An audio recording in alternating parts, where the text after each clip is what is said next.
अस्सलाम वालेकुम दोस्तों, वाला एग्रीकल्चर ਤੇ खुश आमदीद कहने ਸਾਰੇ ਭਰਾਵਾਂ ਨੂੰ। ਦੋਸਤੋ ਖਾਦ ਕੀਮਤਾਂ ਦੇ ਵਿੱਚ ਤਾਰੀਖੀ ਇਜ਼ਾਫਾ ਹੋ ਗਿਆ ਜੀ।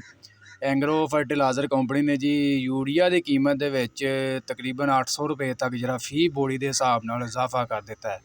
ਇਹ ਸਮਝ ਲਓ ਕਿਸਾਨ ਦੇ ਉੱਤੇ ਇੱਕ ਹੋਰ ਬੋਝ ਪਾ ਦਿੱਤਾ ਜੀ ਇਹਨਾਂ ਨੇ। ਅੱਗੋਂ ਪੈਟਰੋਲ ਡੀਜ਼ਲ ਵੀ ਮਜ਼ੀਦ ਸੁਣਨ 'ਚ ਆ ਰਿਹਾ ਕਿ ਵਧਣੀ ਹੈ ਕੀਮਤ। ਤੇ ਇਹ ਜੀ ਯੂਰੀਆ ਐਂਗਰੋ ਯੂਰੀਆ ਦਾ 50 ਕੇਜੀ ਦਾ ਬੈਗ ਜਿਹੜਾ ਇਹਦੀ ਨਵੀਂ ਕੀਮਤ ਆ ਗਈ ਹੈ 4648 ਰੁਪਏ। ਇਸ ਤੋਂ ਇਲਾਵਾ ਐਂਗਰੋ ਨਾਈਟਰੋ ਪਲੱਸ ਜੋ ਹੈ 50 ਕੇਜੀ ਦਾ ਬੈਗ 7825 ਰੁਪਏ ਕੀਮਤ ਹੈ।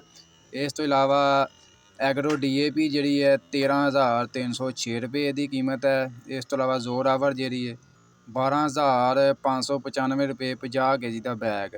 ਇਹ ਦੋਸਤੋ ਨਵੀਂ ਕੀਮਤ ਜਿਹੜੀ ਅੱਜ ਤੋਂ ਲਾਗੂ ਹੈ ਜੀ 1/3 ਯਾਨੀ ਕਿ 1 ਤਰੀਕ ਤੀਜਾ ਮਹੀਨਾ 2024 ਤੋਂ ਇਹ ਨਵੀਂ ਕੀਮਤ ਲਾਗੂ ਹੋ ਜਾਏਗੀ।